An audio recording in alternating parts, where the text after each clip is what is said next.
స్తోత్రములు. హల్లెలూయా, హల్లెలూయా. యేసయ్యానికి వందనాలు, స్తోత్రములు. ప్రార్థన చేసుకుందాము. పరిశుద్ధుడా, జీవాధిపతినికి వందనాలు, స్తోత్రములు తండ్రి. మహాగణుడా, మహోన్నతుడా, సర్వశక్తిమంతుడా, మరొకసారి ప్రభువా ఈ రాత్రి కాలం సమయం ఉంది ప్రభువా, 71వ రోజు తండ్రి నీ కుమారుడైన యేసయ్య నామాన్ని ఇంతవరకు మీరు గణపరుచుకున్నందుకు, మహిమపరుచుకున్నందుకు, మీరు ఆరాధించుకున్న విధానం బట్టి నీకే వందనాలు, స్తోత్రం తండ్రి. ఈ రాత్రి కాలం సమయం ఉంది ప్రభువా వచ్చిన ప్రతి కుటుంబాల కొరకే, సంఘం కొరకే నీకే వందనాలు, స్తోత్రం తండ్రి. జరుగుతున్న 100 రోజుల ఉపాసనాలు మీరు దీవించండి. ఈ ఆత్మ సన్నిధి ప్రభువా ప్రతి ఒక్కరితో మీరు ఉంచినాను, ప్రతి ఒక్కరి సన్నిధికి వచ్చినకు మీరు సహాయం చేయండి తండ్రి. నీకే వందనాలు, స్తోత్రములు. ఈ రాత్రి కాలం సమయం ఉంది ప్రభువా. హల్లెలూయా. మంచిది ప్రియులరా, ఈరోజు 71వ రోజు. ఎఫెసీయులకు రాసిన పత్రిక అధ్యాయం 3. ఎఫెసీయులకు రాసిన పత్రిక అధ్యాయం 3.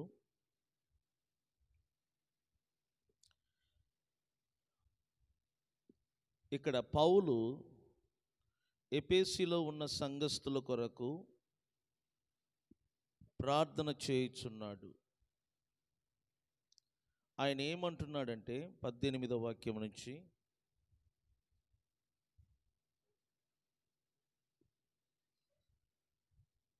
ఈ హేతు చేత పరలోకమందును భూమి మీదను ఉన్న ప్రతి కుటుంబము ఏ తండ్రిని బట్టి కుటుంబమని పిలువబడుచున్నదో ఆ తండ్రి ఎదుట నేను మోకాలు ఊని 19వ వాక్యం ఆఖరి ప్రార్థించుచున్నాను.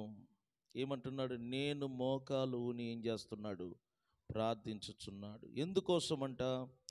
మనం విన్నాం 15వ వాక్యంలో, ప్రతి విశ్వాసి యొక్క అంతరంగ పురుషుని యందు శక్తి కలిగి ఆయన ఆత్మ వలన బలపరచబడినట్లుగా పౌలు దేవుని ఎదుట మోకాలు ఊని ప్రార్థిస్తున్నాడు. ప్రతి విశ్వాసి అంతరంగ పురుషుని యందు, చెప్పండి, దేని యందు? అంతరంగ పురుషుని యందు ఏం కలిగి? శక్తి కలిగి. 2, ఆత్మ వలన ఏం పరచబడాలి? బలపరచబడినట్లుగా ఆయన ప్రార్థన చేయుచున్నాడు. 2వదిగా, క్రీస్తు మీ హృదయములలో నివసించున్నట్లుగా. ప్రతి విశ్వాసి యొక్క హృదయములలో క్రీస్తు విశ్వాసము ద్వారా నివసించున్నట్లుగా పౌలు దేవుని ఎదుట ప్రతి విశ్వాసి కొరకు ఆయన ప్రార్థన చేయుచున్నాడు. మొన్న శనివారం విన్నాం, హృదయము అన్నిటికంటే మోసకరమైనది. క్రీస్తు మన హృదయములలో నివసించాలి అంటే మన హృదయము పరిశుద్ధపరచబడాలి. ఎందుకంటే క్రీస్తు పరిశుద్ధుడు. మన హృదయము పరిశుద్ధపరచబడాలి. కారణం, మన హృదయము అపవిత్రమై ఉన్నది. మన హృదయము చెడిపోయి ఉన్నది. మన హృదయములో నుండి అనేకమైన దురాలోచనలు వస్తుంది. అందువలన నరుడు అపవిత్రముగా మార్చబడి ఉన్నాడు. దేవుడు అంటాడు, నరుని హృదయము వారి చిన్ననాటి నుండి వారి ఊహ అంతయు ఎలా ఉన్నదంట? చెడ్డదై ఉన్నది. కాబట్టి హృదయము చెడిపోయి ఉన్నది, అపవిత్రత పరచబడి ఉన్నది. అట్టి హృదయము పరిశుద్ధపరచబడాలి. క్రీస్తు మనలో నివసించాలి అంటే హృదయము పరిశుద్ధపరచబడాలి. హృదయమును మనము పరిశుద్ధపరచుకోలేము. కానీ బైబిల్ అంటుంది, సువార్తను విని, అంటే వాక్యమును విని ఆ వాక్యమును విశ్వసించినప్పుడు దేవుడు మన హృదయములను పరిశుద్ధపరుస్తాడు అని అపోస్తుల కార్యము 15వ అధ్యాయములో మనం చూసాం. క్రీస్తు మన హృదయములో నివసించున్నట్లుగా పౌలు విశ్వాసుల కొరకు ఏం చేస్తున్నాడు? ప్రార్థన చేస్తున్నాడు. ఇంకొక మాట, అదే ఎఫెసీయులకు రాసిన పత్రిక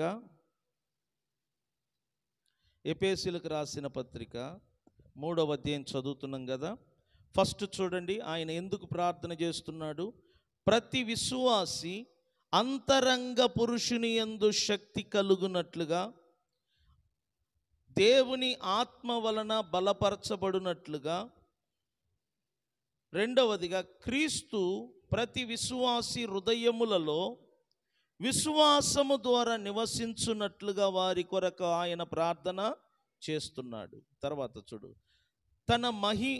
తన మహిమైశ్వర్యము చొప్పున, ఏంటంటే చెప్పండి, తన మహిమైశ్వర్యము చొప్పున మీకు దయచేయవలేననియు, మీరు దేవుని సంపూర్ణత యందు పూర్ణులగునట్లుగా ప్రేమయందు వేరుపారి స్థిరపడి సమస్త పరిశుద్ధులతో కూడా దాని వెడల్పు, అంటే ప్రేమ యొక్క వెడల్పు, ప్రేమ యొక్క పొడవు, ప్రేమ యొక్క లోతు, ప్రేమ యొక్క ఎత్తు ఎంతో, నన్ను చూడండి, ఎంతో, ఆ ప్రేమ ఎంతో మీరు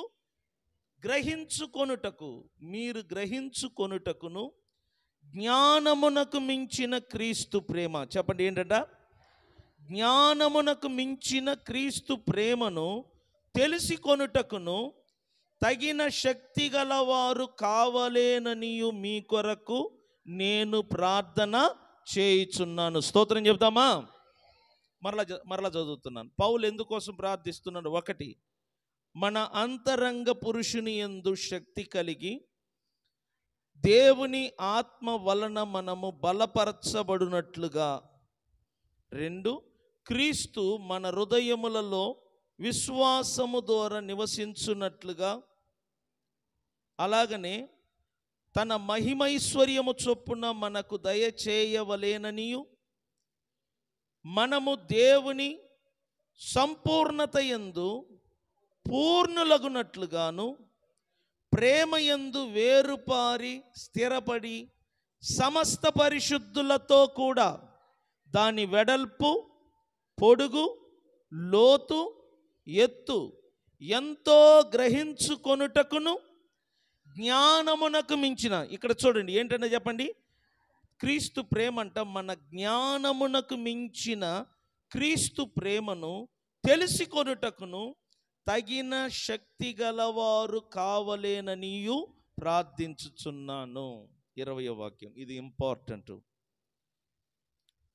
మనలో కార్యసాధకమైన తన శక్తి చొప్పున, చూడండి, దేవుడంట మనలో కార్యసాధకమైన తన శక్తి చొప్పున మనము అడుగు వాటి అన్నిటికంటేను ఊహించు వాటి అన్నిటికంటేను అత్యధికముగా చేయ శక్తి గల దేవునికి క్రీస్తు యేసు మూలముగా సంఘములో తరతరములు సదాకాలము మహిమ కలుగునుగాక.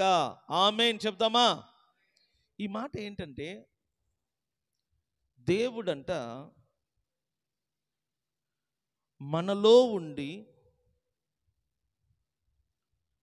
తన శక్తి చొప్పున పని చేస్తాడంట. దేవుడు మనలో ఉండి తన శక్తి చొప్పున ఏం చేస్తాడంట, పని చేస్తాడు. చెప్పండి, దేవుడు ఎక్కడ ఉండి పని చేస్తాడంట, మనలో ఉండి దేవుడు ఏం చేస్తాడంట, పని చేస్తాడు. ఎలా? నన్ను చూడు. 1, నువ్వు మాట్లాడుతున్న నీ మాటల ద్వారా. 2, నీ మనసులో నువ్వు ఊహిస్తున్న నీ ఊహల ద్వారా. దేవుడు మన లోపలికి వచ్చి మనలో నివసించటం మాత్రమే కాదు, మనలో ఉండి తన శక్తి కొలది, తన శక్తి చొప్పున మనలో ఉండి పని చేస్తాడు. అందుకే మనం మాట్లాడుతున్న మాటలు జాగ్రత్తగా ఉండాలి. మన యొక్క మనసులో వచ్చే ఆలోచనలు జాగ్రత్తగా ఉండాలి. కొంతమంది లేదు, మా దగ్గర ఏమీ లేదు అంటే ఎదుటి వారికి వీరి మీద దయాదాక్షిణ్యం కలుగుద్దనుకొని తెలియక అంటూ ఉంటారు. ఎవరెవరు లేదు లేదు లేదు అంటారో బైబిల్ అంటుంది, లేని వాడి యొద్ద ఉన్న వాటిని కూడా దేవుడు తీసి ఎవడికి ఇస్తాడంట? ఉన్నవాడికి ఇస్తాడంట. లేదు అన్న వారి దగ్గర ఏదైనా ఉంటుందిగా, అది కూడా దేవుడు ఏం చేస్తాడంట? తీసి ఎవరికి ఇచ్చేస్తాడు? ఉన్నవాడికి ఇస్తాడు. అందుకనే నువ్వు ఎప్పుడు కూడా నీ నోటితో లేదు, కష్టము, మా వలన కాదు, మేము చెయ్యలేము అని పలకవద్దు. మా వలన కాదు, మేము చెయ్యలేము అని పలకవద్దు. నీ ఇంటి పరిస్థితిని బట్టి మాట్లాడవద్దు. నీకొచ్చే రాబడిని బట్టి మాట్లాడవద్దు. నీ చుట్టూ జరుగుతున్న స్థితిగతులను బట్టి మాట్లాడవద్దు. నువ్వు ఎలా మాట్లాడటం నేర్చుకోవాలంటే, దేవుని వాక్యము నీతో ఏం చెప్తుందో దానిని బట్టి నువ్వు ఏం చేయటం నేర్చుకోవాలా? మాట్లాడటం. ఎలా? నన్ను బలపరచు వానిని బట్టి నేను సమస్తము చేయగలను. నేను చేయగలను, నేను చేయగలను. నన్ను బలపరచు వానిని బట్టి నేను సమస్తము చేయగలను. నేను చెయ్యగలను. నీ నోటి మాటలు జాగ్రత్త. నేను చెప్తున్నాను. 1, నువ్వు మాట్లాడుతున్న మాటలు. 2, నీ ఆలోచనలు. నీ ఆలోచనలు 1, నీ మాటలు 2. ఈ రెండిటిని బట్టి దేవుడు నీలో ఉండి పని చేస్తాడంట. నేను చెయ్యలేను, నేను చెయ్యలేను అంటే దేవుడు నీలో ఉండి ఏ పని చేయకుండా సైలెంట్గా ఉంటాడు. అర్థమైందా? నేను చేయగలను, నన్ను బలపరచు వానిని బట్టి నేను చేయగలను అని నువ్వు అన్నావనుకో, నీ లోపల ఉన్న దేవుడంట సైలెంట్గా ఉండడంట. నీ శరీరము ద్వారా నువ్వు చెయ్యలేని పనిని కూడా ఆయన ఏం చేస్తాడంట? చేస్తాడు. అది నా వలన కాదు, నేను చెయ్యలేను, మా దగ్గర లేదు, ఈ మాటలు మానుకో. నీ మనసులో కూడా మేము లేని వారము, మేము బీద వాళ్ళము, మా దగ్గర ఏమీ లేదు, మేము ఎలా చేయగలం, మేము ఎలా ఇవ్వగలం, ఈ ఆలోచన తీసివేయి. మీరు ఎవరు? బైబిల్లో రోజు వింటున్నాము కదా, విశ్వాస సంబంధులే అబ్రహాము కుమారులుగా పిలవబడుతున్నారని తెలిసికొనుడి. విశ్వాస సంబంధులే అబ్రహాముతో కూడా ఆశీర్వదింపబడిన వారు. చూసారా? దేవుడు అబ్రహామునకును అతని సంతానమునకును ఇచ్చిన వాగ్దానము ఏమనగా, వీరు లోకమునకు వారసులై ఉంటారంట. స్తోత్రం చెప్దామా? దేనికి వారసులంట అంటే, అబ్రహాము కానీ అబ్రహాము సంతానముగా పిలువబడుతున్న దేవుని బిడ్డలైన మనము ఈ లోకానికి వారసులుగా ఉంటామంట. అంటే మన స్థాయి గొప్పది అని అర్థం. నువ్వేం చేస్తున్నావంటే, నీ మనసులో నీ ఆలోచనలు, నీ ఊహలు ఎప్పుడు కూడా నిన్ను బట్టి, నీ కంట్రోల్ అంటే నీ స్థితిగతులను బట్టి ఆలోచిస్తూ ఉంటుంది. నీకు రూపాయి జీతం అనుకో, ఆ రూపాయికి తగినట్లు నువ్వు ఆలోచిస్తూ ఉంటావు. అలా కాదు. నువ్వు ఎప్పుడు కూడా ఎలా ఆలోచించాలంటే, నువ్వు దేవుని బిడ్డవు, నువ్వు అబ్రహాము యొక్క బిడ్డవు, నువ్వు అబ్రహాము యొక్క సంతానము. దేవుడు తన మీద ప్రమాణం చేశాడు, ఇదిగో నీ సంతానము వలన భూనివాసులందరూ ఏమవుతారంట? ఆశీర్వదింపబడతారు. సో నువ్వు దేవుని యొక్క దృష్టిలో అబ్రహాము సంతానముగా ఉన్నావు. నువ్వు ఆశీర్వదించబడ్డావు. నీ తల మీద ఆశీర్వాదం ఉంది. నువ్వు శాపము క్రింద లేవు, నువ్వు దీవెనల క్రింద ఉన్నావు. దీవెనలు ఏమంటున్నాయి? నువ్వు బయటికి వెళ్ళినప్పుడు, లోనికి వచ్చినప్పుడు నువ్వు దీవించబడతావు. నీ పిండి ప్రతిదీ కూడా ఏమై ఉంటుందంట? దీవించబడుతుంది. నువ్వు అప్పు ఇస్తావు కానీ నువ్వు అప్పు తీసుకోవు. నువ్వు తలగా ఉంటావు కానీ నువ్వు తోకగా ఉండవు. ఇవే దీవెనలు. ఇవన్నీ నీ జీవితంలో దేవుడు నెరవేరుస్తాడు. ఎప్పుడు? నువ్వు ఇక్కడ నమ్మినప్పుడు. మీకు చిన్న ఉదాహరణ చెప్తున్నాను. మీ అందరికీ తెలుసు, ఒక స్త్రీ 12 సంవత్సరాలుగా బ్లీడింగ్ అవుతూ ఉంది. ఆమెకు రక్తస్రావరం, బ్లీడింగ్ 12 సంవత్సరాలుగా. 1 సంవత్సరం 2 సంవత్సరం కాదు, ఎన్ని సంవత్సరాలంట? 12 సంవత్సరములు. ఆ స్త్రీ ఆ జబ్బుతో బాధపడుతుంది. రక్తము కారుతూ ఉంటుంది, ఎప్పుడు చూసినా బ్లీడింగ్ అవుతూ ఉంటుంది. అసలు బ్లీడింగ్ గురించి బైబిల్ ఏం చెప్తుందో తెలిసిన? మీరు పాత నిబంధనలు చూస్తే నెలసరి స్త్రీలకు అవుతుంది కదా. ఎవరికి నెలసరి అవుతుందో ఆ టైంలో స్త్రీలంట అంటు కలిగి ఉంటారంట. వారు బైబిల్ ప్రకారంగా, ధర్మశాస్త్ర ప్రకారంగా బయటికి రాకూడదు. రెండోది, రక్తస్రావరం అవుతున్నప్పుడు వారు బయటికి రాకూడదు. వారు ఎవరిని కూడా ముట్టకూడదు. అది బైబిల్లో చెప్పిన ఆజ్ఞ వాళ్ళకి. ఏ స్త్రీకి రక్తస్రావరము, బ్లీడింగ్ అవుతుందో వారు ఇంట్లోనే ఉండాలా. అర్థమైందా? వారు పబ్లిక్లో రాకూడదు. అలాగని ఎవరిని కూడా ఏం చేయకూడదంట, ముట్టకూడదు. వాళ్ళ వస్తువులు కూడా ఎవరు తాకకూడదు. అంటూ ఆమెకు చిన్నప్పటి నుంచి ధర్మశాస్త్రములో రాయబడిన ఆ మాటలు విని విని విని విని బాగా తెలుసు ఆమెకి. కాబట్టి ఈ రోగముతో ఆమె బాధపడుతుంది కనుక ఆ స్త్రీ బయటికి రాలేకపోతుంది.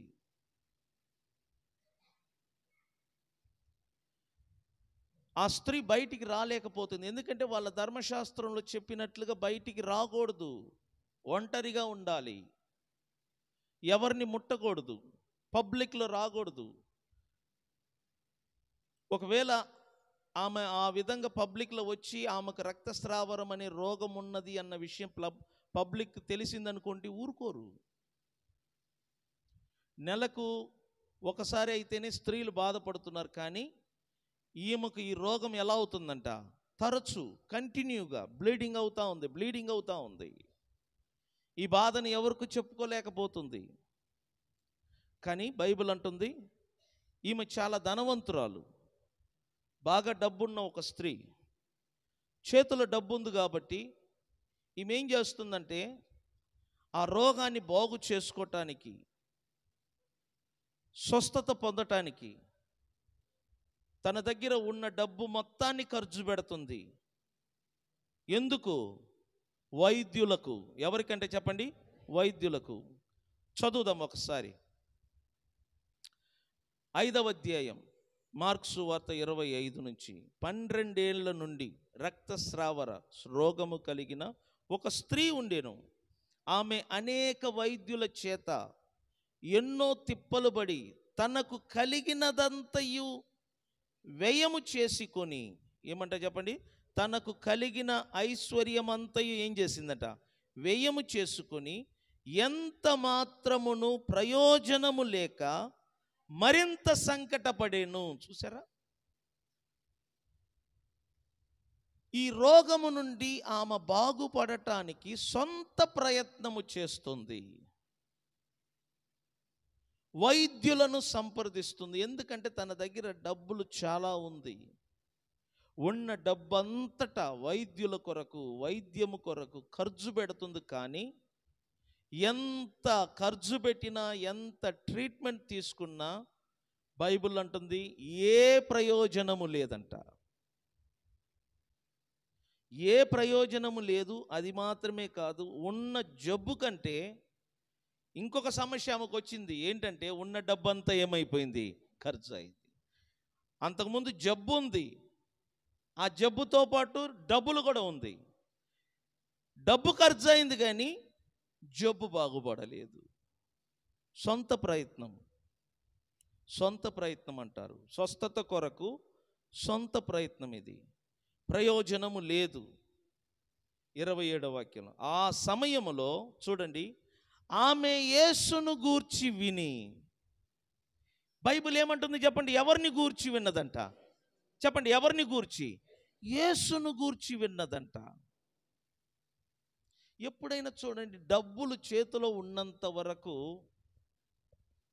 ప్రజలు ఏది చెప్పినా వింటాము, కానీ ఎవరిని గురించి వినటానికి ఇష్టపడం మనము? యేసును గురించి. మీరు చూడండి, డబ్బు చేతిలో ఉందనుకో, ఒకరంటారు ఆ హాస్పిటల్కి వెళ్ళారు, ఇంకొకరు వచ్చి ఈ హాస్పిటల్కి, ఇంకొకరు వచ్చి ఈ హాస్పిటల్కి. ఎవరు చెప్పినా వింటారు, ఎందుకంటే డబ్బులు ఉంది. ఆ టైంలో ఎవరైనా ఆ యేసయ్య స్వస్థపరుస్తాడు, ఆయన దగ్గరికి రామ్మా అని ఎవరైనా చెప్తే వినరు. ఎందుకంటే చేతిలో డబ్బులు ఉంటేనంట మనిషి దేవుని దగ్గరికి రాడు. గుర్తుపెట్టుకోండి. ఎప్పుడు డబ్బులంతా ఖర్చు అయిపోతుందో, ఎప్పుడు మన చేతులు ఖాళీ అవుతుందో, మన ఇంట్లో అంత ఖాళీ అవుతుందో, అప్పుడు ఈ చెవులంట దేవుడు ఏది చెప్పినా ఏం చేస్తుందంట? వింటదంట. డబ్బులు ఉన్నప్పుడు నమ్మబుద్ధి కాదు, డబ్బులు లేనప్పుడు యేసును గూర్చి వినిన వెంటనే ఆ యేసును నమ్మాలి అనిపిస్తుందంట. ఎందుకంటే డబ్బు ఒక కారణం మనిషిని దేవుని దగ్గరికి రాకుండా చేయటానికి. ఈమె చూడు, యేసును గురించి విన్నది, యేసును గురించి విన్నది. కానీ బైబిల్ అంటుంది ఆమె విన్నది కానీ ఆయన ఎలా ఉంటాడో ఆమె కనులారా ఇప్పటి వరకు చూడలేదు. యేసును గురించి విన్నది కానీ ఆయన ఎలా ఉంటాడో చూడలేదు. ఇప్పుడు చూడండి, ఆమె యేసును గూర్చి విని నేను ఆమె అనుకుంటుంది మనసులో, చెప్పండి ఏమంటుంది? నేను ఆ యేసయ్య వస్త్రములు ముట్టిన ఎడల ఏమవుతాను? బాగుపడుదును. లోపల నన్ను చూడు, ఆమె లోపల అనుకుంటుంది, నేను ఆ యేసయ్య వస్త్రములు ముట్టితే ఖచ్చితంగా నేనేమవుతాను? బాగుపడుదును అని తన మనసులో పదే అనుకుంటుందంట. కానీ ధర్మశాస్త్రం ఏమంటుంది? బ్లీడింగ్ అవుతున్నప్పుడు స్త్రీ ఎవరిని కూడా ఏం చెయ్యకూడదు? ముట్టకూడదు. ధర్మశాస్త్రము వారికి నేర్పే బోధనది. బ్లీడింగ్ అవుతున్నప్పుడు ఆ స్త్రీ ఎవరిని కూడా ముట్టకూడదు, పబ్లిక్లో రాకూడదు, ఆమె వస్త్రాలు కూడా మనం ముట్టకూడదు. ఎందుకంటే ఆమెకు తెలుసు, వారి గ్రంథములు రాయబడిన మాటలు ఏంటో ఆమెకు తెలుసు. కానీ ఆ గ్రంథములో రాయబడిన మాటల కంటే ఈమె ఆలోచన వేరుగా ఉంది. అందులో ముట్టకూడదని ఉంది. ఈమెమనుకుంటుంది? చెప్పండి, ఏమనుకుంటుంది? నేను ముట్టితే ఏమవుతాను? చెప్పండి, నేను ముట్టితే ఏమవుతాను? కానీ బైబిల్లో ఏమని ఉంది? వాళ్ళ గ్రంథంలో ఏమని ఉంది? ముట్టకూడదు, పబ్లిక్లో రాకూడదు. వారి ధర్మశాస్త్రంలో అలా రాయబడి ఉంది.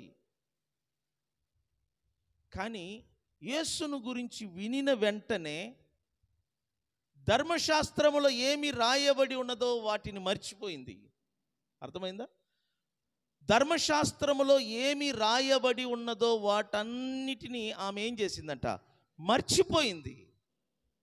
యేసును గురించి విన్న వెంటనే ఆమె ఆలోచనలు మారింది. ఇప్పుడు ఆమె మనసులో అనుకుంటుంది, లోపల ఏమని? నేను ఆ యేసయ్య వస్త్రములు ముట్టిన ఎడల నేను బాగుపడతాను. ఆ యేసయ్య వస్త్రములు ముట్టిన ఎడల నేను బాగుపడతాను. ఆ యేసయ్య వస్త్రములు నేను ముట్టిన ఎడల నేను బాగుపడతాను అని తన లోపల పదే ఈ మాటను అంటుందంట. తనలో తాను అనుకుంటుంది. ఆ యేసయ్య ఎలా ఉంటాడో చూడలేదు, ఎప్పుడు చూడలేదు. కానీ మనసులో అనుకుంటుంది, నేను ఆయన వస్త్రాన్ని ముట్టితే నేను బాగవుతాను, నేను ఆయన వస్త్రాన్ని ముట్టితే నేను బాగవుతాను, నేను ఆయన వస్త్రాన్ని ముట్టితే బాగవుతాను. ఈ విషయం అమ్మ బయట ఎవరికి చెప్పట్లా. ఈ మాటలను లోలోపల లోలోపల లోలోపల అనుకుంటుంది. నేను మీకు ఒక విషయం చెప్తున్నాను. దేవుడంట నీ నోటి నుండి వస్తున్న ప్రతి మాటలను వింటాడంట. 2, నీ మనస్సులో నువ్వు ఏమేమి అనుకుంటున్నావో వాటిని కూడా దేవుడు ఏం చేస్తాడంట, వింటాడు. నీ లోపల నువ్వు అనుకుంటున్న ప్రతి మాటలను ఆయన వింటాడు. నీ ఆలోచనలను ఆయన వింటాడు. నీ తలంపులను ఆయన చూస్తాడు. నీ ఊహలను ఆయన చూస్తాడు. నీ లోపల నువ్వు ఏమనుకుంటున్నావో, నీ మనసులో ఏమి ఆలోచిస్తున్నావో, నీ మనసులో ఏమి ఊహించుకుంటున్నావో, నీలో నువ్వు ఏ కలలు కంటున్నావో వాటన్నిటిని దేవుడు చూస్తాడంట. చూసి వాటిని నీ జీవితంలో నిజము చేస్తాడంట. నా మాట అర్థమైందా మీకు?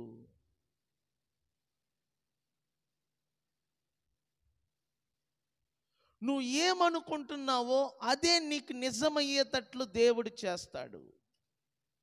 నీ మనసులో ఏది ఆలోచిస్తావో అదే నీకు దేవుడు నిజం చేస్తాడు. నువ్వు నిద్రపోతున్నప్పుడు ఏ కలలు కంటున్నావో ఆ కలలు దేవుడు నీకు నిజం చేస్తాడు.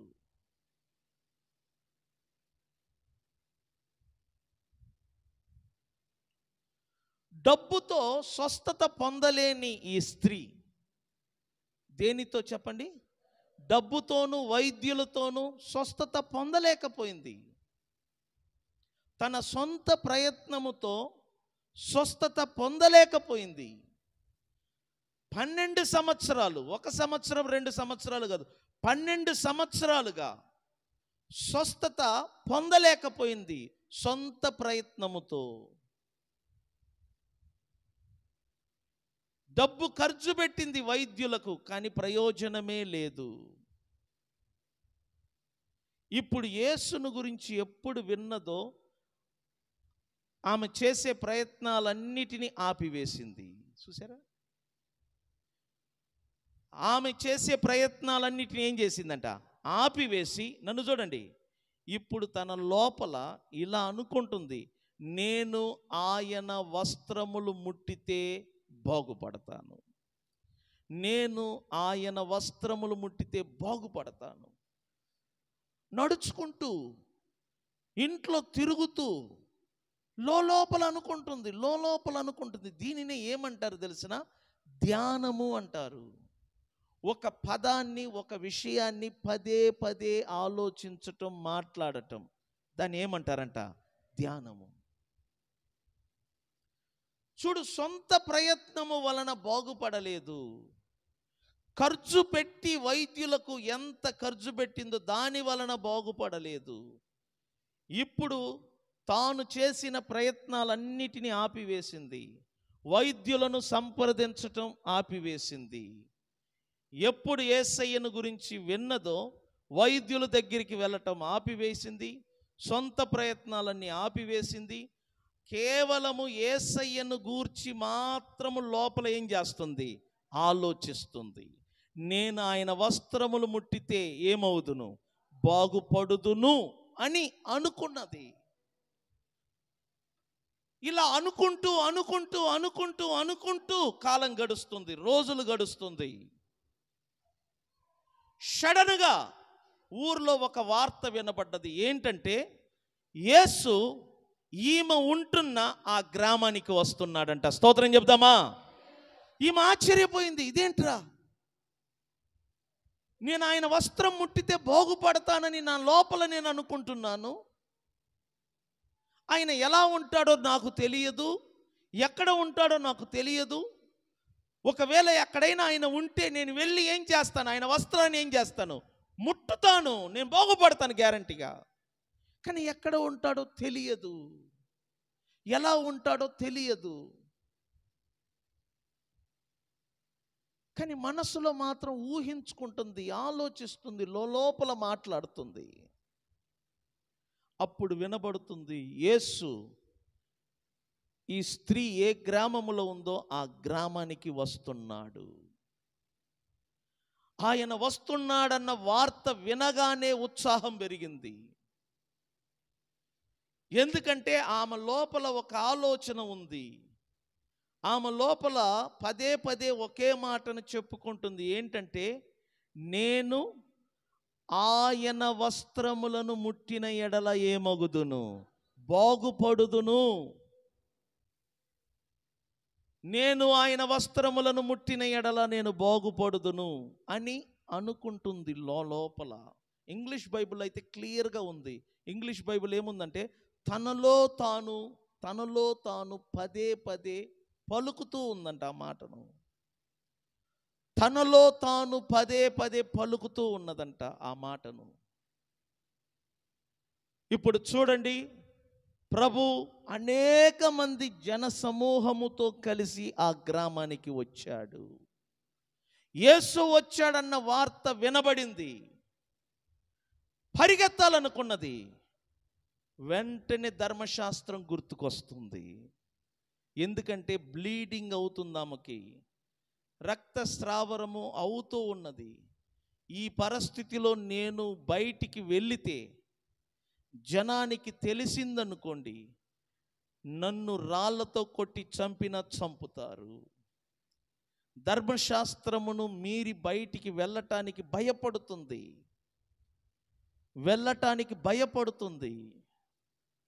ఎందుకంటే రక్తస్రావరము ఏ స్త్రీకి అవుతుందో, ఏ స్త్రీకి బ్లీడింగ్ అవుతుందో ఆమె అంటులో ఉన్నట్టు. ఆమె వస్త్రమును కానీ ఎవరు ముట్టకూడదు. ఆమె కూడా ఎవరి వస్త్రమును కానీ ఎవరిని కూడా ఏం చేయకూడదు, ముట్టకూడదు. ఆమంట ప్రత్యేకంగా ఉండాలంట. ఇది గుర్తుకొచ్చిన వెంటనే బయటికి వెళ్ళలేకపోతుంది. కానీ యేసు వచ్చాడన్న వార్త వినగానే ఇంట్లో ఉండలేకపోతుంది. ఇటు యేసు, ఇటు ధర్మశాస్త్రము, ఇటు యేసు, ఇటు ధర్మశాస్త్రము, ఈ రెండిటి మధ్యలో నలిగిపోతుంది. చివరికి ఏం చేసింది తెలిసిన? యేసు మీద విశ్వాసం ఉంచి ధర్మశాస్త్రం ఏం చెప్తున్నదో దానిని పట్టించుకోకుండా తెగించుకున్నది. తనకు రక్తస్రావరం అవుతున్న ఆ విషయాన్ని ఎవ్వరికి తెలియకుండా సీక్రెట్గా, రహస్యంగా జనము మధ్యలో వెళ్ళింది. జనం అక్కడ ఒకరిద్దరు కాదు, గొప్ప జన సమూహం అంట, అనేకులు ఉన్నారు. ఆ జనము మధ్యలో యేసు ఉన్నాడు. ఆమె దొంగతనంగా వెళ్తుంది. ఎందుకంటే తన మనస్సులో ఏమనుకుందో అదే దేవుడు ఆమె జీవితములో చెయ్యాలనుకుంటున్నాడు.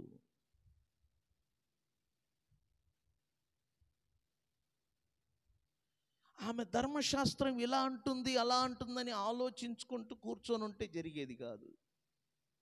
ప్రజలు ఏమనుకుంటారు నాకు వచ్చే ఈ రోగం గురించి తెలిసి, అలా ఆలోచించుకుంటూ కూర్చుంటే పని జరగదు. విశ్వాసముతో తెగించుకుంది. విశ్వాసం అంట, నన్ను చూడండి, విశ్వాసం అంట తెగింపును తీసుకొస్తుందంట. ఎవరిని లెక్క చేయదు. ప్రపంచం ఏం చెప్తుందో, మనుషులు ఏం చెప్తారో, చుట్టుపక్కల ప్రజలు ఏమంటారో అవన్నీ పట్టించుకోదు. విశ్వాసం అనేది ఒక తెగింపును తీసుకొస్తుంది. ఆ విశ్వాసం ఎప్పుడు కూడా యేసుకు దగ్గర తీసుకెళ్తుందంట. ఎంతమంది ఉన్నా ఆ విశ్వాసం యేసుకు సమీపముగా తీసుకెళ్తుంది. ఆ విశ్వాసముతో ప్రభు దగ్గరికి వెళ్ళింది. ప్రభువుకు కూడా తెలీదు ఆమె వచ్చే విషయం, ఎవ్వరికి తెలీదు. సీక్రెట్గా వెళ్ళింది. వెనక ఉండి ఆయన వస్త్రమును ముట్టగానే బ్లీడింగ్ రెప్పపాటులో ఆగిందంట. స్తోత్రం చెప్దామా? 12 సంవత్సరాలుగా ఆ బ్లీడింగు ఆగటానికి ఆమె ఎన్నో ప్రయత్నాలు చేసినా ఆగలేదు.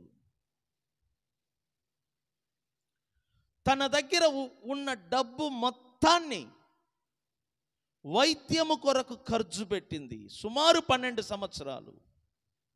అయినా ఆ బ్లీడింగ్ ఆగలేదు. బ్లీడింగ్ ఎప్పుడు ఆగింది తెలుసిన? యేసయ్య వస్త్రము ముట్టగానే బ్లీడింగ్ రెప్పపాటులో ఆగింది. నన్ను చూడండి, బ్లీడింగ్ ఆగిన వెంటనే ఇక్కడ ఆమె గ్రహించింది.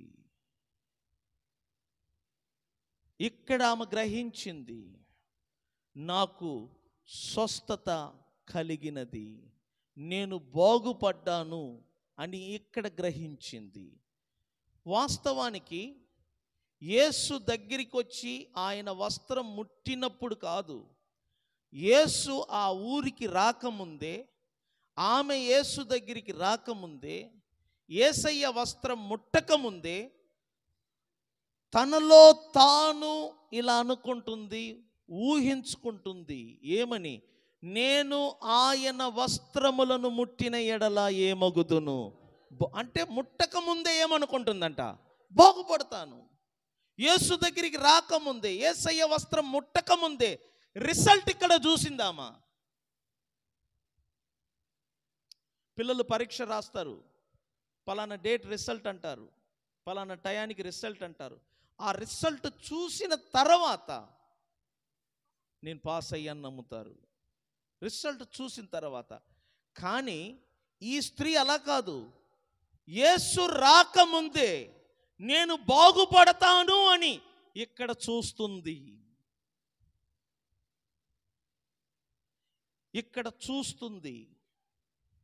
పదే పదే లోపల అనుకుంటుంది, నేను బాగుపడుదును.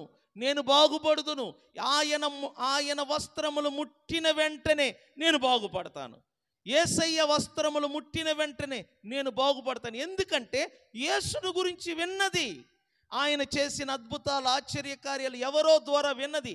ఆ మాటలు వినగానే ఆయన మీద ఆమెకి ఇక్కడ ఏం కలిగిందంట? విశ్వాసం. ఆ విశ్వాసం అంట లోపల యేసయ్య వస్త్రమును ముట్టిన వెంటనే నేను బాగుపడుదును అన్న ఆలోచన, మాట, ఇవి రెండు లోపల పదే పదే ఆమె ఆలోచిస్తుంది, లోపల పదే అనుకుంటుంది. దేవుడు చూశాడు, ఆమె నమ్మకాన్ని చూశాడు, ఆమె విశ్వాసాన్ని చూశాడు. నేను చెప్తున్నా, దేవుడు నువ్వు చినిగిపోయిన చీర కట్టుకుని గుడిలో కూర్చుంటే, దేవా నన్ను ఆశీర్వదించంటే నిన్ను ఆశీర్వదించడు. ఎందుకంటే గుర్తుపెట్టుకోండి, మీ పై రూపమును చూసి దేవుడు జవాబిచ్చేవాడు కాడు. దేవుని కనులు ఎప్పుడు కూడా నీ లోపల నువ్వు ఏమనుకుంటున్నావు, నీ లోపల నువ్వు ఏది ఆలోచిస్తున్నావు, దానిని బట్టే దేవుడు నీకు ఇస్తాడు. నా మాట అర్థమైందా? వామ్మో నేను కట్టగలనా, లోపల అనుకుంటాం, నేను కట్టగలనా, నేను కొనగలనా, నేను చేయగలనా. నువ్వు అనుకుంటున్నావు గనుక నీ జీవితంలో నువ్వు కొనలేవు, నీ జీవితంలో నువ్వు చేయలేవు. ఎందుకంటే దేవుడు నువ్వు అనుకున్న దానిని, నువ్వు ఊహించిన దానిని చూసి వాటన్నిటికంటే అత్యధికముగా దేవుని ఆత్మ నీలో ఉండి తన శక్తి కొలది పని చేస్తాడు. గుర్తుపెట్టుకో.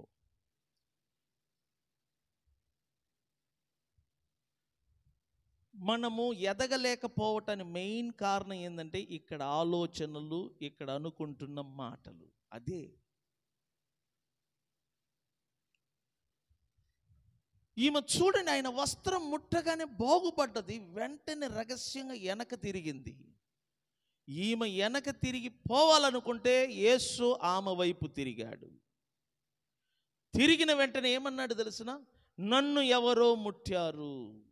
అప్పుడు పేతురు, శిష్యులు అంటారు, ప్రభువా, గొప్ప జనసమూహం మధ్యలో నువ్వు ఉన్నావు, నువ్వు నడుస్తున్నప్పుడు ఎంతోమంది నీ మీద తగులుతున్నారు, రాసుకుంటున్నారు, మరి ఇంతమందిలో నన్ను ఎవరో ఒకరు ముట్టావని నువ్వు ఎలా చెప్పగలవు?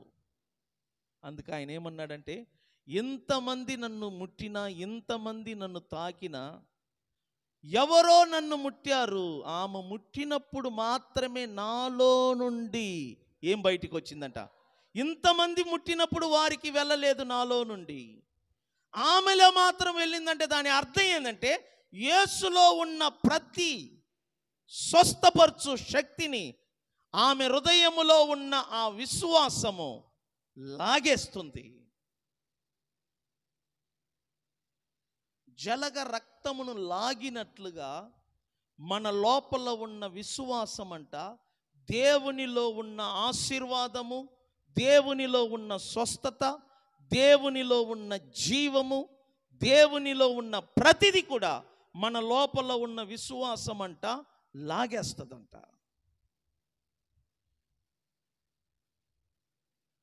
ఆయనకు అర్థమైంది ఆమె విశ్వాసము చాలా గొప్పది, ఆమె నమ్మకము చాలా గొప్పది. ఆమె ఎవరో పబ్లిక్లో అడుగుతుంటే ఆ మాటను విని ఆమె వణుకుతూ భయముతో ముందొచ్చి నిలబడ్డది. ప్రభు ఆమెను చూసి ఏమన్నాడు తెలిసిన? కుమారి, నీ విశ్వాసమే నిన్నేం చేసింది? అర్థం చేసుకో, నీ విశ్వాసమే నీ ఇంటిని కడుతుంది, నీ విశ్వాసమే నీ రోగాన్ని బాగు చేస్తుంది, నీ విశ్వాసమే నీ పిల్లలను ఆశీర్వదిస్తుంది, నీ విశ్వాసమే మిమ్మలను ధనవంతులుగా చేస్తుంది, నీ విశ్వాసమే మీరు ఐశ్వర్యంతులుగా ఉండటానికి సహాయపడుతుంది. మీ విశ్వాసం, గుర్తుపెట్టుకో, విశ్వాసం, మీ విశ్వాసం. నీ లోపల నా దగ్గర ఏమీ లేదు, నేను ఎక్కడి నుంచి ఇచ్చాను, ఇది విశ్వాసం కాదు. దీన్ని ఏమంటారంటే అవిశ్వాసం అంటారు, అల్ప విశ్వాసం అంటారు. అర్థం చేసుకో, స్వస్థత అనేది రెప్పపాటులు నీకు కలగాలంటే నీ మనసులో నేను బాగుపడ్డాను, నేను బాగుపడ్డాను, నేను స్వస్థత పొంది ఉన్నాను అని చెప్పుకుంటూ నీ శరీరములో ఉన్న బలహీనత మీద దృష్టి పెట్టవద్దు. ఎప్పుడు మన బలహీనత మీద ఫోకస్ ఉంచుతామో, దృష్టి పెడతామో, ఆ బలహీనత నుంచి నువ్వు బయటపడలేవు. నేను చెప్తున్నాను, ఎన్ని మందులైన మింగు, ఎంతమంది డాక్టర్ల దగ్గరికి వెళ్ళిండ్లు, ఆ మందులు కడుపులోకి వెళ్ళి పని చేస్తున్నప్పుడు మాత్రమే నీకు సుఖంగా కనబడుతుంది. మళ్ళా ఆ మందులు పవర్ అయిపోయిన వెంటనే మరలా రిటర్న్ అవుతుందంట. గుర్తుపెట్టుకోండి, పూర్తి నయం అనేది జరగదు. పూర్తిగా నీకు నయం కావాలంటే ఇక్కడ నువ్వు అనుకునేది, ఆలోచించే విధానం మీద ఆధారపడుతుంది.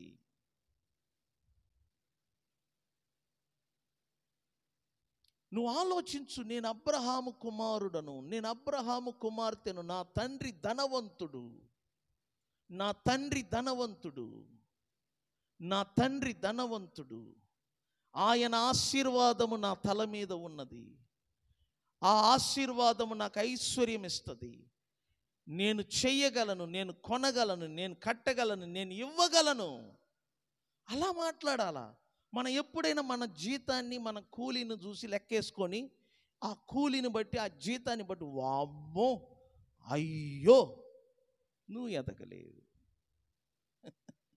కూలీని బట్టి, జీతాన్ని బట్టి నువ్వు బ్రతకటం అనేది జరగదు. దాన్ని పక్కన పెట్టు. దేవుని సన్నిధిలో నువ్వు ఇలా ఆలోచించు, నేను అబ్రహాము కుమారుడను, నేను చెయ్యగలను, నీలా పట్టుదల, నేను చెయ్యాలి, నేను ఇవ్వాలి, నేను కొనాలి, ఆ పట్టుదల వైరాగ్యం నీ లోపల బలంగా ఉంటే నేను చెప్తున్నాను, దేవుడంట నీకు అవకాశములను కలిగిస్తాడంట. దేవుడు నీకు అవకాశములను కల్పిస్తాడు.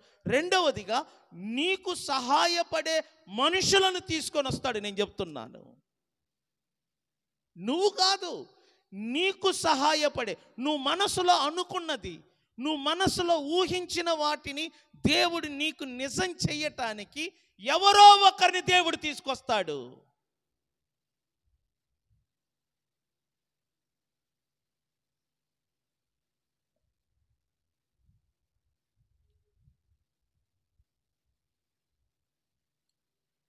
యేసు ఆ ఊరికి ఎందుకు వచ్చాడు తెలుసునా? నేను చెప్పగలను. ఎలా అంటే ఆమె మనసులో అనుకున్నది ఆయనకు తెలుసు. ఆమె అనుకున్నది నెరవేరాలి, ఆమె అనుకున్నది జరగాలి. ప్రభు ఆ ఊరికి వచ్చాడు. ఆమె అనుకున్నట్టుగా ప్రభు ఆమె జీవితంలో నెరవేర్చాడు. స్తోత్రం చెప్దామా? చూడు, యేసు ప్రమేయము లేకుండా స్వస్థత జరిగింది అక్కడ. అందుకన్నాడు, కుమారి నీ విశ్వాసమే నిన్నేం చేసింది? నేను కాదు, ప్రభు అనాల, నేను కాదు నిన్ను స్వస్థపరిచింది, నీ విశ్వాసమే నిన్ను స్వస్థపరిచినది. సమాధానముతో వెళ్ళమన్నాడంట. స్తోత్రం చెప్దామా? ఏమన్నాడు చెప్పండి ఆయన? ఎలా వెళ్ళమన్నాడు ఆయన? సమాధానము కలిగి వెళ్ళు. అర్థం చేసుకో. నువ్వు బయట అనవు కానీ లోపల అనుకుంటా ఉంటావు. చాలామంది లోపల మాట్లాడతారు, బయట మాట్లాడరు. హన్న లోపల మాట్లాడుతుంది. నేను చెప్తున్నాను, బయట మాట్లాడే మాటలు కాదు, నువ్వు మాట్లాడుతున్న ఆ మాటలంట లోపల ఉంటుందంట. అది బయట వినపడదు, అది దేవునికి మాత్రం వినపడుతుంది. నీ మనసులో ఊహిస్తూ ఉంటావు, ఆలోచిస్తూ ఉంటావు, అది దేవునికి వినబడుతుంది. హన్న లోపల అనుకుంటుంది, లోపల అనుకుంటుంది, నాకు ఒక మగ శిష్యువును మీరు అనుగ్రహిస్తే నేను తిరిగి ఆ మగ శిష్యుని మీకే ఇస్తానన్నది. దేవుని సన్నిధిలో మొక్కుబడి చేసుకుంటుంది. ఆమె లోపల మాట్లాడుతున్నప్పుడు దూరముగా నిలబడి దైవజనుడు చూస్తే పెదవులు ఇలా ఇలా కదుపుతుంది, కానీ ఆమె నోటిలో నుండి ఏ మాటలు కూడా బయటికి రావటము లేదు. ఎందుకంటే లోపల మాట్లాడుకుంటుంది. అప్పుడు ఆయన ఆమెను చూసి తప్పుగా అర్థం చేసుకున్నాడు. ఈమె త్రాగి వచ్చి ఏదేదో మాట్లాడుతుంది. అప్పుడు ఆమె విని ఏమన్నదంటే, అలా అనవద్దు నా యజమానుడా, నీ దాసురాలైన నేను వేదనతో బాధతో ఒక మగ శిష్యు కొరకు నేను దేవుని సన్నిధిలో మొర్ర పెడుతున్నాను. అప్పుడు దైవజనుడు ఏమన్నాడు? ఆ దేవుడు నీ ప్రార్థన ఆలకించాడు. స్తోత్రం చెప్దామా? చూడు, నీ హృదయంలో నువ్వు ఏమనుకుంటున్నావో, నీ మనసులో ఏది ఏది ఊహించుకుంటున్నావో, ఆలోచించుకుంటున్నావో, అదే నీ జీవితంలో జరుగుద్ది. ఈరోజు నువ్వు పడే కష్టానికి కారణం ఏంటి తెలిసిన? దేవుడు రాసిన రాత కాదు సుమా, నువ్వు మనసులో అనుకున్నది నీకు జరుగుతుంది. అది రోగమైన ఏదైనా. టీవీని చూస్తున్నారు, ఎవరికైనా ఏదైనా కడుపు తీసినట్టుగా లేక గర్భసంచి తీసినట్టుగా చూశారనుకో, నెక్స్ట్ నాకేని నువ్వే ఫిక్స్ అయిపోతున్నావు. టీవీలో చెప్తున్నారు, తెల్లంట అవుతుందా, ఓకే, బ్లీడింగ్ పొద్దాగా అవుతుందా, గర్భసంచి ఆపరేషన్. నువ్వు దాన్ని అట్టే ఊహించుకుంటున్నావు. ఇక అప్పటి నుంచి చూడు, ఇక్కడ మొదలైంది, ఈ మొదలైన రోగం అంతా ఒళ్ళంతా విషంగా మారింది. డాక్టర్ గాడికి పోయినా ఏం పని చేయదు, ఎక్కడికి వెళ్ళినా పని చేయదు. మార్పు ఎక్కడ రావాలంటే నువ్వు ఆలోచించే ఆలోచనలు మారాలి. ఎట్లా అంటే, టీవీ ముందు కూర్చున్నావు, రిమోట్ నీ చేతిలో ఉంది, ఆ టీవీలో ఏదో పిచ్చి పిచ్చి బొమ్మలు వస్తున్నాయి. నువ్వేం చేస్తావు? చిచి చూడబుద్ధి కాలేదని వెంటనే రిమోట్తో ఏం చేస్తావంట, వేరే ఛానల్ మారుస్తా. అట్లాగనే నీ ఆలోచన, నీ మాటలు నీ కంట్రోల్లో ఉంది. నీ ఆలోచన మార్చు, నీ మాటలు మార్చు. నీ మనసులో అనుకున్న మాటలు మారాల. ఎలాగంటే, యెహోవా నా కాపరి. చెప్పు, యెహోవా నా కాపరి, నాకు నా కుటుంబానికి లేమి కలగదు. స్తోత్రం చెప్పండి. అట్లా మాట్లాడాలా. ప్రభువే నా సహాయకుడు, నరమాత్రులు నన్నేమి చెయ్యగలరు? చెప్పండి, ప్రభువే నా సహాయకుడు, నరమాత్రులు నన్నేమి చెయ్యగలరు. ఇలాంటి మాటలు నీ లోపల నువ్వేం చేయాలంట? మాట్లాడుతూ ఉండాలంట. ప్రభు నీ మాటలను విని, నీ మనసులో ఉన్న ఆ ఊహలను చూసి, నీ జీవితంలో నీ మాటల ప్రకారంగా దేవుడు నెరవేరుస్తాడు. మోషే ఏ మాటలు పలుకుతాడో ఆ మాటలని దేవుడు ఇశ్రాయేలీల మధ్య ఏం చేసేవాడంట? నెరవేర్చేవాడు. ఎప్పుడు చూసినా నాకు బాగులేదు, అస్సలు ఈ సంవత్సరం అంతా నువ్వు అదే మాటను, వచ్చే సంవత్సరం అంతా అట్లాగనే ఉంటావు, అవతల సంవత్సరం అట్లాగనే ఉంటావు, బాగులేను. చూడు, ఒక పాము ఉందండి, ఆ పామును చూసి భయపడి పారిపోతావా? ఒకటే గుర్తుపెట్టుకో, నువ్వు ఒక గదిలో ఉన్నావు, ఆ గది లోపల ఒక తాసుపాము వచ్చింది, నువ్వేం చేస్తావు? ధైర్యం ఉంటే కర్ర తీసుకొని ఆ పామును కొట్టటమో, లేదంటే ఆ పామును చూసి నీ అంతట నువ్వు ఆ గదిని వదిలేసి బయటికి వచ్చి కొట్టగలిగే వారిని తీసుకెళ్ళి ఏం చెయ్యాలా? కొట్టాలి. ఈ పని చేయాలా? ఈ రెండు పని చేయకుండా పామును చూసి అక్కడే నిలబడి పాము పాము పాము అని కేకేస్తున్నావు తప్ప పరిష్కారం దొరకట్లా. నా మాట అర్థమైందా? అక్కడే నిలబడుతున్నావు, కేకలేస్తున్నావు. ఏమని? పాము పాము పాముని. పాము నిన్ను చూసి భయపడుతుంది కానీ నీకు అర్థం కావట్లా. నువ్వు దేన్ని చూసి భయపడుతున్నావు? కానీ అక్కడ మ్యాటర్ ఏంటి? పాము నిన్ను చూసి దాముకుంటుంది. చూసినా? జీవితం అన్నప్పుడు రోగాలు, బలహీనతలు, పోరాటాలు, యుద్ధాలు, శత్రువులు ఇవన్నీ వస్తూ ఉంటాయంట, పోతూ ఉంటాయంట. దేనికి భయపడకుండా అన్నిటిని ఎదుర్కొని ముందుకు మనం ఏం చేస్తూ ఉండాలా? పోతూ ఉండాలి. అదే జీవితం. 365 రోజులు ఆరోగ్యంగా ఉంటాము. 365 రోజులు జ్వరం రాకుండా, తలనొప్పి రాకుండా, కడుపు నొప్పి రాకుండా, విరోచనాలు రాకుండా ఉండటం జీవితం అని మీరు అనుకుంటే అది భ్రమ.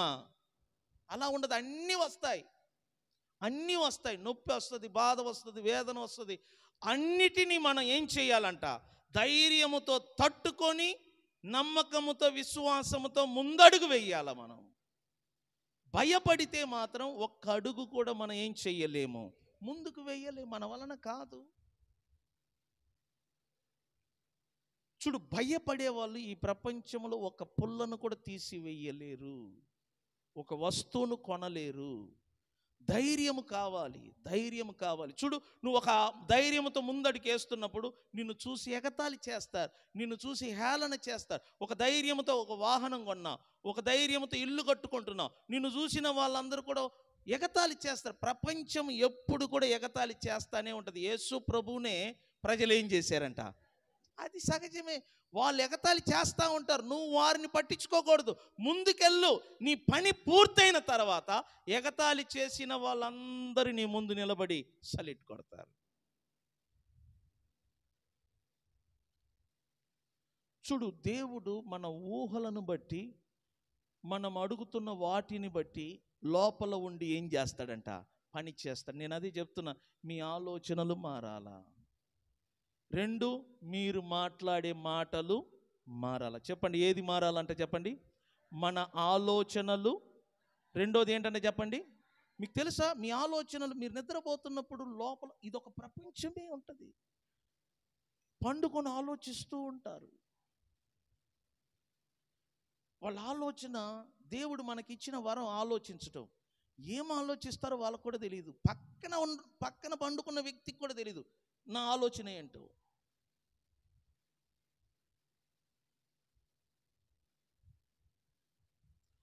నాకు ఒక బండి లేదు, కొత్త బండి. నేను మనసులో కొత్త బండి కొన్నట్టుగా, కొత్త బండి మీద కూర్చొని తోలుతున్నట్టుగా ప్రతిరోజు నేను ఇలాగనే ఆలోచిస్తున్నాను అనుకోండి. కొనే స్తోమత నాకు లేదు, కొనటానికి డబ్బులు నాకు లేదు. కానీ నా ఆలోచన ఏంటంటే, కొత్త బండి కొంటున్నాను, అది కూడా నాకు నచ్చిన బండి కొంటున్నాను. ఆ బండి మీద కూర్చొని నేనే సొంతంగా డ్రైవింగ్ చేస్తున్నాను.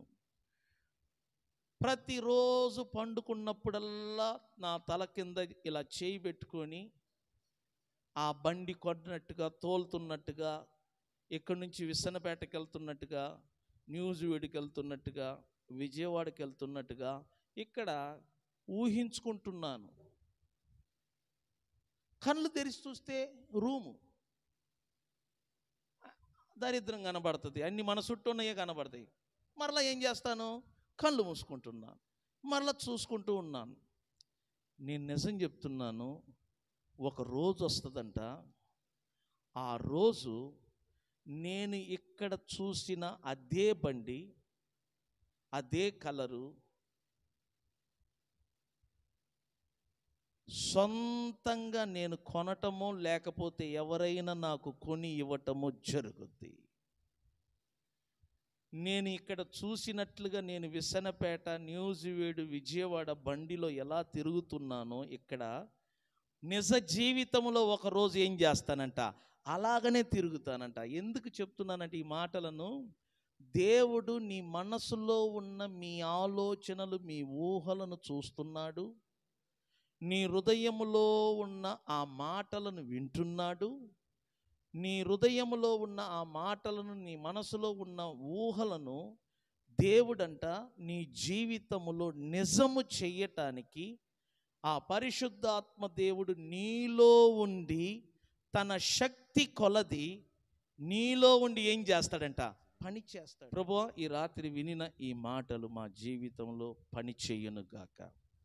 వచ్చిన వారందరూ ఈ మాటలను అపార్థం చేసుకోకుండా అర్థం చేసుకొని గ్రహించి ముందుకు వెళ్ళుటకు సహకరించమని యేసు నామమున ప్రార్థన ద్వారా అడిగి వేడుకుంటున్నాము పరమ తండ్రి.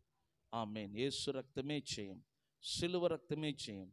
ప్రభు అయిన యేసుక్రీస్తు నామమునకు మహిమ, ఘనత, ప్రభావములు కలుగునుగాక. స్తోత్రం చెప్దామా?